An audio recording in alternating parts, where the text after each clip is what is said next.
పొరుగువారిని చూస్తూ విమర్శిస్తూ, పొరుగువారిని చూసి నీకు అర్థమైంది సగం అర్థంగా అంది ఎంతో దాని గురించి ఎన్నెన్నో ప్రచారాలు చేస్తూ, దుష్ప్రచారాలు చేస్తూ నీ నోటిని దుర్నీతికి సాధనంగా వాడుతున్నావా?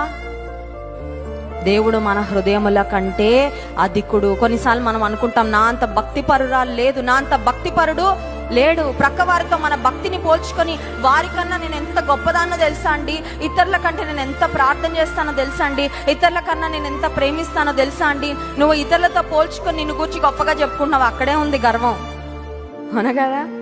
నువ్వు ఇతరుల కంటే మంచిదానివని ఫీల్ అవుతున్నావు, అదే పొరపాటు. ఎందుకంటే నిన్ను పక్కనోళ్ళతో పోల్చి దేవుడు ఎప్పుడు మార్కులు వేయడు. నా బిడ్డ, నువ్వు నా ఎదుట యథార్థంగా ఉండు, నాకు ఇష్టంగా బ్రతుకు, నా చిత్తంలో సాగిపో, నేను కోరుకున్నట్లుగా జీవించాను దేవుడు అంటున్నాడు. కానీ పక్కోళ్ళ కంటే నువ్వు, వాళ్ళు 10 అబద్ధాలు ఆడితే నువ్వు 5 ఆడుతున్నావు, అమ్మ నువ్వు చాలా మంచిదాను అని అనండి.